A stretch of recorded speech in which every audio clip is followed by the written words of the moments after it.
எல்லாருக்கும் வணக்கம். இந்த பதிவில் எதை பற்றி பார்க்க போகிறோம் அப்படின்னா, அதாவது மக்களே, நேற்று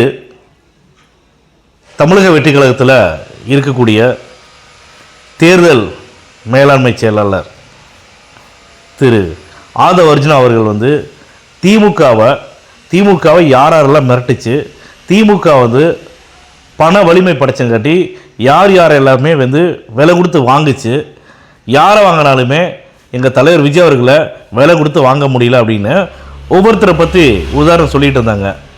அந்த வகையில் சூப்பர் ஸ்டார் ரஜினிகாந்தை பற்றி ஒரு விஷயம் சொன்னாங்க.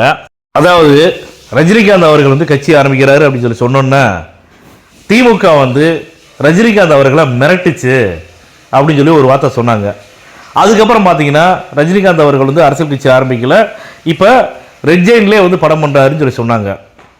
நான் ஒரே ஒரு விஷயம் மட்டும் சொல்லிக்கிறேன். இப்போ அவர் சொன்னதுக்கப்புறம் சோசியல் மீடியாவில் எல்லாமே பார்த்தீங்கன்னா ரஜினிகாந்த் அவங்க பயந்துட்டாங்களா, ஏன் அது மாதிரி பேசுகிறாங்க அப்படின்னு சொல்லிட்டு ஆதவ அர்ஜுனா அவர்களையும் உங்கள் தலையை கை கட்டி எல்லாத்தையும் போய் நின்னாரு அப்படின்னு சொல்லிட்டு பேசிட்டு இருக்கிறாங்க.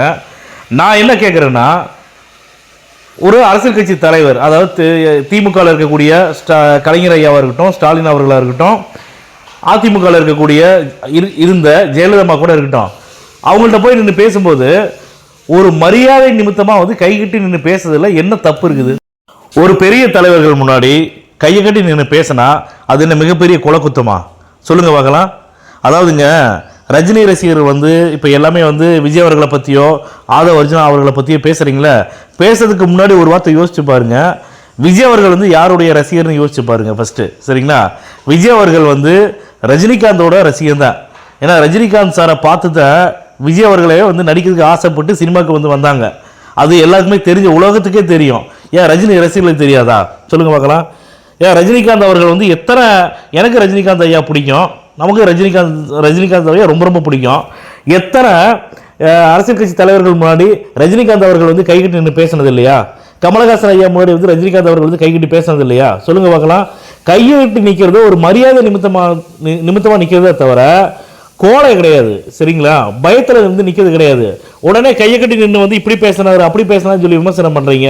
நான் ஒன்று கேட்குறேன், ரஜினிகாந்த் அவர்கள் நீங்கள் இப்போ பேசுகிறீங்களா, ரசிகர்களாக பேசுகிறீங்க, இப்போ ஃபுல்லாக பார்த்தீங்கன்னா இந்த கடந்த ஒரு வாரத்தில் கொலை, கற்பழிப்பு, பாலியல் கொலை, பாலியல் வன்கொடுமைன்னு சொல்லி ஏகப்பட்டது பண்ணிட்டு இருக்கிறாங்களே. ரஜினிகாந்த் ஐயா அவர்கள் தமிழ்நாட்டில் சட்டம் ஒழுங்கு சரியில்லைன்னு சொல்லிட்டு ஏதோ ஒரு அறிக்கை விட்டாரா? கமலஹாசன் அவர்கள் அறிக்கை விட்டாங்களா? சொல்லுங்க பார்க்கலாம்.